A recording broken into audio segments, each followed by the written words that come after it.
Hey, what's going on, guys? Welcome to the channel. I'm Ben, and this is my brand new 2025 Suzuki DRZ4S that I picked up to compare to the other big bore dual sports that I've got in the garage. And if you guys haven't seen the videos, I am actually relatively impressed with how the new 4S compares, especially to the '08 DRZ400 that I had back in the day when it comes to high speed, even really highway riding. But I don't plan on riding it on the highway near as much as I did with the 701 Enduro, nor the DR650, or the XR650L here, which actually has the best wind protection that I've got on any of the bikes in the garage. But with the 4S, while I would appreciate a little bit more wind protection, my main goal with that adventure build is to get me a place to put not only some switches for things like heated hand grips, a heated seat, voltmeter like this, a tachometer, that sort of thing, but mainly and most importantly, I want some sort of spot to put navigation. And of course, if you guys watch my channel, you know that I'm not a world traveler. Most of my adventures are fairly close to home. And honestly, the 4S, I plan on trailering quite a bit. Although, like I said, it actually does quite well at 60 miles an hour. And I think it'll be a lot more comfortable, and I'll be a lot more willing to do that with a different seat on it. But in any case, I don't need a GPS to help me get around the world. I really just need a GPS to show me where the public land borders are, to show me where the ATV trails are, to show me satellite images, that sort of thing. If you guys have never ridden a dual sport motorcycle in the woods, or really wherever you have that you can ride it, with some sort of navigation that shows you where those trails are, shows you satellite images, it is the nicest thing, and I feel like it's probably even more important than when you're out on the road having some sort of navigation. So for me anyways, it's definitely become a necessity, and I've really been missing it on the 4S when I've been out on this bike. Which is why I've got to say a huge thanks to Adventure Spec for sending me their universal GPS support here for the fat bars. We've got a nice big plate to mount just about whatever we need, holes for a 12-volt socket, I think. Not exactly sure what that is, but also lots of room to mount whatever I might need. I also asked for their amps bracket that'll bolt right to that. That's sort of a universal pattern that'll fit a lot of different mounts. And then I had them send me their wind deflector here. We've got the clear one, and we've also got the white one here, which is a little bit more opaque, I guess, than I thought it was going to be. It doesn't seem all that white, but we'll see what that looks like on the bike. And that mount is designed to clamp on just on the outside of the bar clamps here, and then sort of come up and line up with the front fairing here. And I'm not exactly sure how that's going to work with the ABS line and the brake line here for the front. With the bike up on the lift here, that's kind of in its lowest position, but when you go over a bump or a jump or whatever and that front suspension has to collapse, it's going to send both of those cables up, making an even larger loop here, and you certainly don't want this rubbing on anything. So I basically told them that I would give it a shot and see how it worked on here, because obviously, like I said, it is just a universal part, and if it doesn't work on here, I said I've got plenty of other bikes in the garage here that we can test it out on. I'm thinking it would probably go on the DR650. If you guys didn't catch the video, I just put this new windshield on here, which is sort of a cobbled job. It's attached to a different GPS bar that I'm not really a fan of, just because it sticks up so far, and while it doesn't get in the way or anything, at least not when I'm riding on the road, it's just not quite as sleek and compact looking as I think I would like, and that's why I'm pretty excited to see how the Adventure Spec kit looks on here, because I think that really should be a good look and functional. Of course, I won't know any of that until I get it mounted up and get it tested, so let's do that. Instructions, dash plate, which is metal, fairly thick looking. Looks like right about 1/8 of an inch. Corners are all welded up, so that should definitely be a nice strong piece. We've got some fasteners, and these are going to definitely help make this kit quite a bit lighter, because these are not metal. I don't think they're 3D printed. My guess would be that they're carved out of something. That's the way it looks. These appear to be the same material. Those are just the end caps for these. We'll probably want to be kind of easy on the fasteners when we're putting them in here, though, of course, since this is some sort of plastic. And these say 28 on them here because, again, this is the kit for a fat bar. If you don't have a 1/1/8 bar, if you've just got a stock 7/8 bar, then you want to get the kit that's made specifically for that size bar.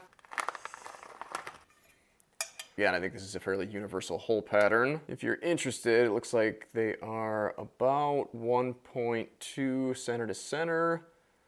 And in that direction, they are about 1.5 center to center. And it looks like this can be mounted in either orientation.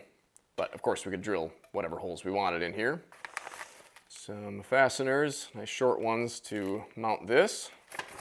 And I guess this is just going to be instructions, although I don't know how complex that's going to be. Yeah, it just kind of tells you how to mount it. And this clear shield is, I think, the one that I'm going to go with.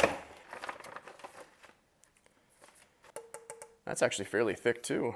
I think that's one of the thicker windshields I've got. So that has to be mounted in this orientation. It's really not very wide at the top. Too big for this. Somewhere around 6.5 at the top and about 10 almost at the bottom. And I suppose depending on where you measure, somewhere around 9 inches for the height. Can't help myself here. Let's see. Yeah, I think that might look kind of cool. We got instructions for that, which again should be pretty self-explanatory, although we do have this bracket here and some hardware. Let's see what the white one looks like out of the package here. So should be the same shape more or less. Definitely not quite the white that I was thinking it was going to be. Again, it looks a little bit more opaque to me. Hardware and instructions are going to be exactly the same, I would assume. There they are side by side. We'll probably throw them both on the bike eventually, but I want to see what this one looks like right now here. Oh, that's actually fairly close. I don't know why I thought that was going to be so much different. It really is almost kind of indistinguishable. That might not look bad either. Let's get the brackets mounted up and find out.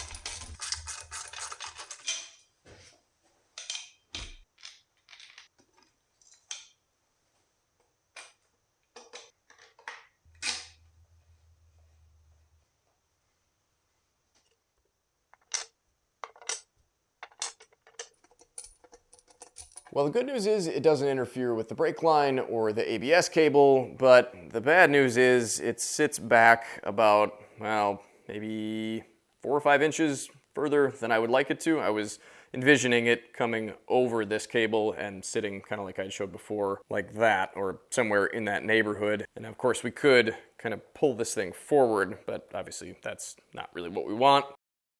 The other issue from the rider's perspective is the fact that you can't really see the gauge anymore. And of course, if you're going to put some sort of GPS unit or navigation unit of some sort, CarPlay unit, that you can get a speedometer readout of some sort, then maybe you don't need to see that stock gauge. But obviously on the 4S, I mean, you've got your ABS stuff that you need to get to. You've got the rider mode information. I mean, you really can't bypass that. On an old dual sport or a dirt bike, this would be just fine to cover all that up. But on the 4S, personally anyways, I would really like to be able to see that and get to it fairly easily. So I think what I'm gonna do is send them some pictures and kind of some personal requests as to what I think they could or should change to make this work a lot better for the 4S. And man, if they can come up with something that doesn't interfere with this or your view or access to the gauge, that part might be a little bit difficult, but if they can come up with something that will work, boy, I think this would really look like a very neat little adventure bike and actually would probably give you a decent amount of wind protection. I didn't really anticipate that.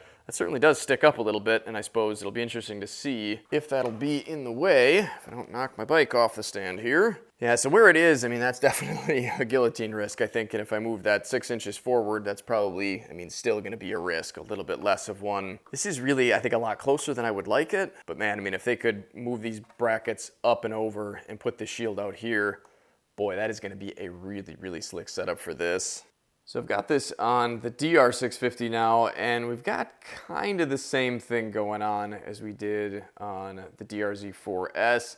If this was just a little bit further forward, again, maybe somewhere around here would be my preference, but there's really no way to do that. I think any further that we tip this forward, I mean, it's just gonna kind of look goofy, and I guess maybe you could try to make some sort of other bracket to bring the bottom part out.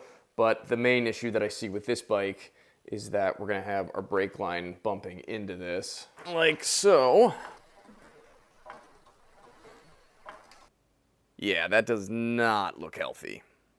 I did consider removing the shield and this bracket and just tipping this back a ways, so this might not be an issue. The only problem with that is I think you have to go so far back. Yeah, I mean, even stood almost straight up and down, it's still gonna be bumping into it. But what my point with that is that that's so close to your face then that that's a pretty easy guillotine risk, or a pretty big guillotine risk, I suppose. And tilted all the way forward like that, I mean, that's gonna be a lot safer from that respect. But then of course you run into the brake line interference again. It does also reduce access and visibility to all the stuff that we've got going on the dash here. And if any of you guys are not familiar with my DR build here, I suppose I should probably mention that I do have some kind of strange things going on as far as bar risers. So we've got these rocks offset risers here that you can kind of see bring the bars, well, basically straight up. It's actually a little bit forward and then a little bit up. And then underneath those risers, I've got, well, what is effectively another set of risers. It's really just these brackets here that hold the GPS bar / windshield bracket that I've been running on the DR. These two tubes here just slip down into those brackets there and there, and then they just get clamped into place. And this really has been working pretty well, so I think that's gonna go back on here. The reason that I mentioned it though is because the location of the bars directly affects where this is gonna be placed, and since my bars are further up and maybe a little bit further back, you can kind of see where the original bars would go. That's obviously going to affect exactly where this gets placed. So I'm thinking on the DR650, this is probably not something that I would recommend. Next up, we've got the TW200, and we've got basically the same thing going on. This, I think, could work really well, again, if it was just a little bit further forward. Somewhere around there, I think would really look pretty darn nice on here. And this bike does have the Tusk Chubb bars in the ATV high bend with the Tusk big bar clamps on here, but these don't bring the bars straight up, or they don't pick them straight up, they sort of pick them up back at you. You can kind of see that right there. So this isn't too far off of the stock location. It would just be, well, further down that way. And I don't think that would really help at all. Again, what would make this work for me anyways, if that was just a little bit farther forward, I think it would really look great then. We do have a little bit of more of an issue, I suppose, here with not being able to see, well, anything, see or access anything. So unfortunately, the TW200 is going to remain windshieldless, at least for now. As far as the XR650L goes, I think if it wasn't for the brake line, maybe this would look about right. It would be angled a little bit further forward, but the main issue, other than the brake line, is that the bar clamps are set so far apart. The stock bar clamps down here, of course, are set so far apart that they're too wide, I think, for the spacing that the bracket sets them in. And even with the 2-inch adjustable rocks risers that I've got on here that do bring the clamps in a little bit farther, we're still spaced out too far. So I don't think there's any way that this would really work on this bike either.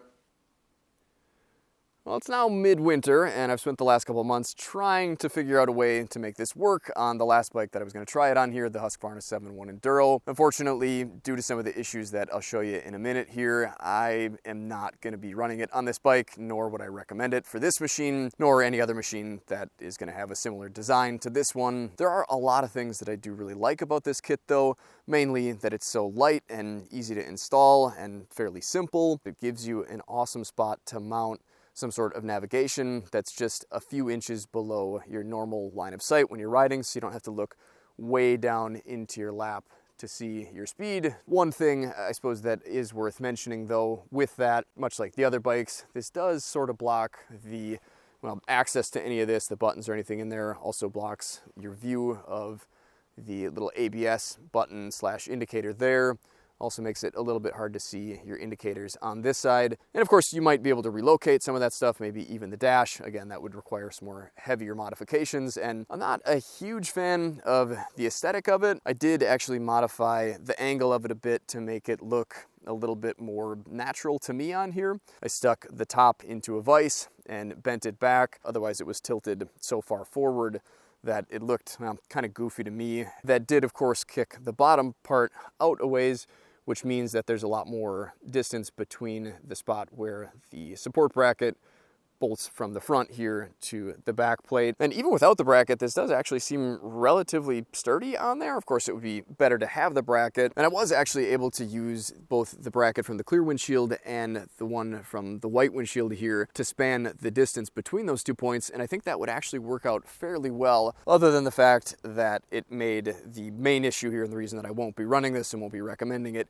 even worse, and that is much like on the DR650, the fact that when the front suspension collapses here, it sends the brake line in the ABS cable up. And I can throw this in the trailer here and show you exactly what that's going to look like, and that should hopefully give you a better idea of why I really think this is not a good idea to run with a bike with this brake line setup. So let's take a look at that. All right, so we've got this thing strapped down in the trailer now to show you what it's going to look like when the suspension compresses, and this isn't even fully compressed. I don't believe this goes all the way down to the bottom, but I think it comes within about a ½ an inch, so we've still got a little bit of travel left over there. And if we look up at the brake line here, you can see we've got some pretty kind of nasty things going on here. And this is not something that I think is really safe for the brake line. I mean, these are meant to be flexible, but they're not meant to be bent like this. And of course, on most rides, you don't completely collapse your front suspension. It's only when you're hitting really hard terrain or big jumps.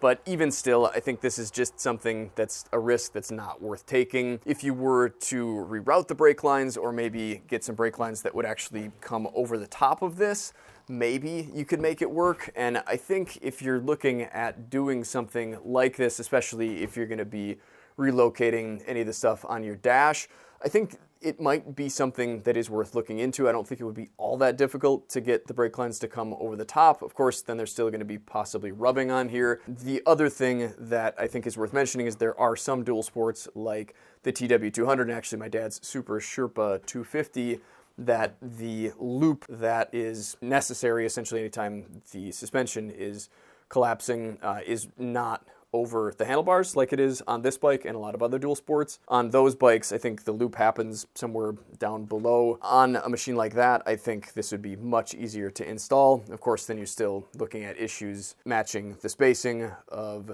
the stock clamps, and of course, you need to find a spot to relocate any of the indicators that you need to see, since this obviously is going to get in the way of a lot of different machines, or at least a lot of the ones that I've got in the garage. So huge thanks to Adventure Spec for sending this thing out to me to test. Anyways, I will be keeping it on a shelf, and I might be able to figure out a different machine to put it on someday. If you guys want to check this out because you think you've got a build that you can make it work on, or you want to check out the kit that they make specifically for the 7-1 Enduro that actually gets fastened to these fasteners here and has a bracket that sort of runs around the front, I will have links for that down there. Those are not affiliate links, so I don't make any commission off of any sales or anything for those unless they come out with an affiliate program, and then I'll note that down in the comments. But I will also have affiliate links to all the other stuff that I've got on this machine and that you saw me using in this video, and I suppose I can also put some links for the stuff on the other machines and some build playlists if you're interested. In case any of you guys are wondering what unit I've got on here, this is a Garmin Nuvi 50LM. I picked this up off of eBay for around 20 bucks used, and this certainly isn't the best option for a motorcycle because it's not weather resistant. It's meant to be inside of a vehicle, and I don't know how well it's going to hold up to the vibrations that this thing would put out. On the quick test ride that I did with this, it seemed to do just fine, but of course this bike puts out quite a few vibrations, and that is something to keep in mind if you're going to be mounting some sort of electronic device to this. You'd want some sort of vibration damping to calm down the vibrations so you don't wreck whatever tech you put up here. And the way that I've got this on here is a RAM mount specifically made for the Garmin Nuvi 50LM. I can try to put a link for that down in the description. I don't know if that'll be an affiliate link or not. I did have to open up the little hole for my 90-degree angle USB cable there, but now that really works pretty slick, and I think had this worked, I would have really enjoyed being able to pull that off quickly, especially if there was a rainstorm or something like that. But I guess we'll just have to keep searching for a better option to turn this bike into an adventure bike. I don't know that Adventure Spec's going to want to send me anything after this video, but maybe it would be worth trying that kit that they make specially for this bike. Let me know if you guys want to see that. Otherwise, if you want to make sure you catch any more videos on this bike or any of the other adventure builds that I showed you, don't be afraid to hit that subscribe button. I'd love to have you guys watching along each week. Until next time, take care, stay safe, stay swanky, get out there and enjoy this beautiful world God created for us to explore and enjoy any chance you get. And if you can't do that right now, here's more videos to check out. In the meantime, we'll catch you guys on the next one.